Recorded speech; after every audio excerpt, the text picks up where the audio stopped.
Alrighty folks, good morning and welcome back to the Sunshine State Rails. I've found some time to get away from work and we've made our way back to some familiar CSX territory, our good old S line at Bushnell, for a interesting reason, as I'm sure the thumbnail or other information has probably already told you by now.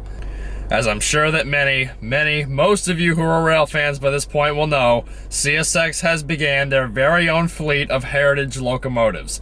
These locomotives will ultimately commemorate CSX's legacy and all of the past companies that have come together over the decades to ultimately create CSX. And while CSX is still in the process of painting the rest of their fleet while I'm making this video, the third locomotive that has just come out of that fleet is number 1982, painted to commemorate the Seaboard System, which was one of the major railroads that made up Florida's rail network after some of the predecessor companies in Florida merged to create a number of other companies. More on that later. And thanks to a few buddies of mine, as well as a plethora of Facebook posts, it was made pretty clear pretty quickly that M441 of July 1st, 2023 would be the first train that this 1982 would take out of Waycross, Georgia, where it was just painted. And M441 is a Tampa-bound manifest freight train. And so, as I have very quickly become an early morning person with my work schedule, it's 4 o'clock in the morning, and we're at Bushnell. And surprisingly enough, we already have a green signal to our north here for a northbound train. It's not 441 because he's a southbound train, but no matter how it all plays out, this should be a very interesting morning because we're going to see the Seaboard System locomotive on some seaboard trackage. Central Florida is still fast asleep at 4 o'clock in the morning as the full moon shines brightly over Bushnell, and must I admit, it's quite peaceful this way. Although it can't be quiet forever, as that northbound train had been dogging me up northward since Dade City. And at around 10 past 4, an Orlando coal train would show up out of the darkness returning from OUC.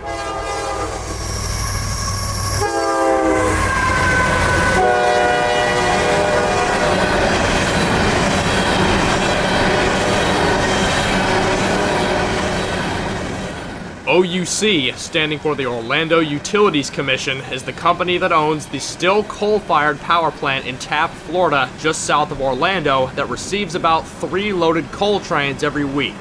This is train symboled EO41, an empty coal train returning from that power plant headed back for Evansville, Indiana for another load of coal to bring back south. They shimmer under the streetlights of Bushnell for about 3 minutes before disappearing back into the night of Central Florida, still with another hour before the sun would start to rise. And I would spend that next hour in Bushnell trainless.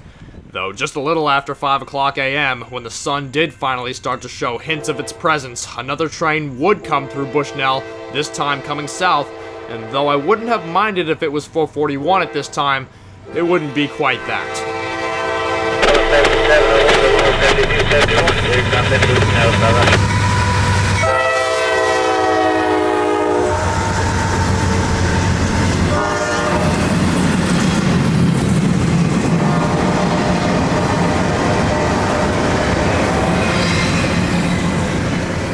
Instead, at quarter to 5:30, we're greeted with a double-stack container train, southbound I-177, a southbound intermodal train from Jacksonville's intermodal ramp to Winter Haven, Florida. It's not that often that I get out this early in this territory, so seeing this train in particular doesn't come often for me because they often depart Jacksonville around 11:30 at night, and so they're usually a total overnight run to Winter Haven. Though I have seen them on a number of occasions where they're late enough to spill over into the daylight of the next morning, and this looks to be the case, though not as extreme as I've seen it in the past. It seems that this night they may have been a few hours late getting out of Jacksonville, but nothing too crazy, as I've seen them be excess of 10 hours late before. And although the shippers of the Amazon Prime containers on this train likely aren't exactly pleased about the delays they often face with this train, I can't exactly complain that much, because it is nice to see it anywhere in this territory in any sort of daylight, even if that tends to be, in this case, twilight of the morning. Especially since 177 has a tendency to run in excess of 10,000 feet in length and is often fully loaded. 7701, locomotive 7271, approach limited distance St. Catharines, South Africa. After 177 though, it'd go quiet again for another hour and a half as the sun would finally come all the way up. Though I suppose you could say that that would ultimately shed a whole new light onto today's mission. Alrighty folks, time check. It is 7:08 and it looks to be go time. South End Bushnell showed full speed ahead, as 441 was apparently done with their work at Wildwood Yard and was ready to make the final run to Tampa. And the threat of a train would be made good in another 30 minutes when the headlights shone down the former Seaboard rails carrying a 3-day-old canvas of new Seaboard paint. Hold on, Holy Ghost, go on, hold me close, better run, here we come, it's the Day of the Dead.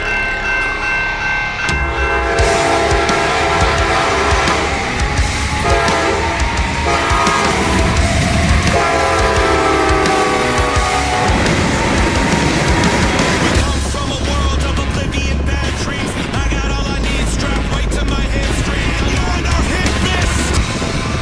So come on, you misfits! Bitch, you're on our hit list! Hold on, Holy Ghost! Go on, hold me close! Better run, here we come, it's the Day of the Dead! Hold on, Holy Ghost! So long to the ones who know! Better run, here we come, it's the Day of the Dead! 441 southbound, leading over CSX 1982, limited clear, signal indication to east capital. While you gag on this rag, I feed you, I'm laughing so happily. It's okay to get startled and be afraid of the dark. I'll just wait here to swallow your souls and crossbones. The fun has begun, yes, hard to Clear know. signal indication north end east city with a good axle count in Owensboro for this southbound M441. Cause it's hell that follows. Hold on, Holy Ghost. Go on, hold me close. Better run, here we come, it's the Day of the Dead. Hold on, Holy Ghost. So long to the ones who know. Better run, here we come, it's the Day of the Dead.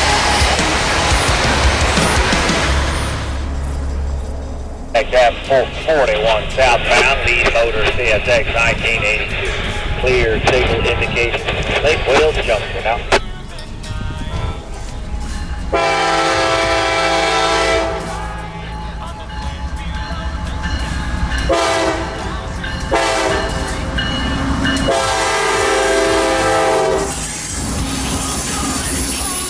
Cab 441 southbound, lead motor CSX 1982.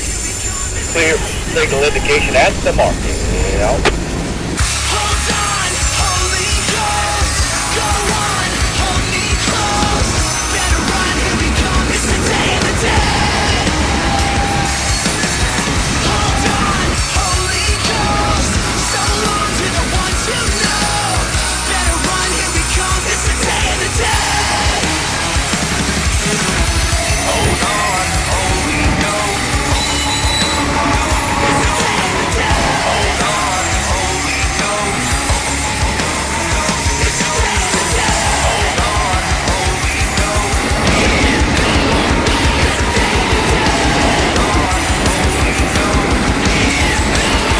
It's the Day of the Dead.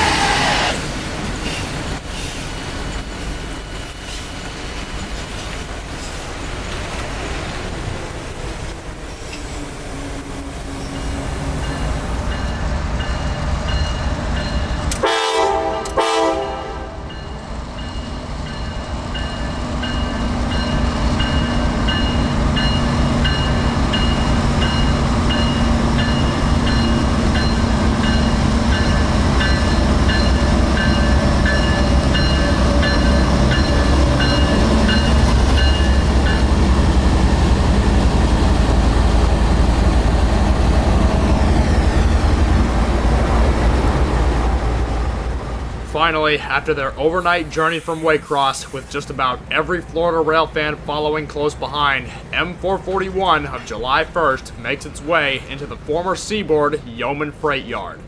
As they roll over the Tampa Bypass Canal with their excess of 500 axles in tow, let's take a look at our locomotive consist at the head end.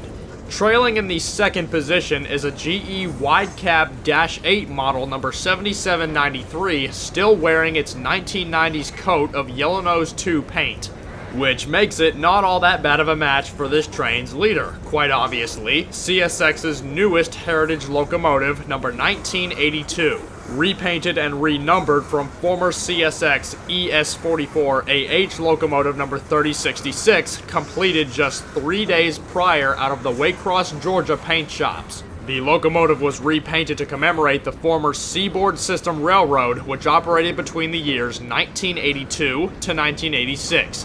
But how the Seaboard System Railroad came to be in and of itself is rather interesting. In 1967, the Seaboard Airline merged with the Atlantic Coastline Railroad to create the Seaboard Coastline Railroad. That railroad's holding company, under the name Seaboard Coastline Industries, operated the Seaboard Coastline and its sister railroads, such as the Louisville and Nashville and Clinchfield, all together as the Family Line System. Following in 1980, Seaboard Coastline Industries merged with the Chessie System to create the holding company CSX Corporation. 2 years after, in 1982, the CSX Corporation would merge the subsidiary railroads in the Family Line System together to create the Seaboard System Railroad. That railroad would operate until 1986, when the Seaboard renamed itself CSX Transportation, which absorbed the Chessie System's 2 major railroads the following year. And that is ultimately what created the present-day CSX Transportation in 1986, when they absorbed the Chessie and the Seaboard System, which is, a matter of fact, what the C and S in CSX stand for. Chessie and Seaboard, with the X standing for a combination.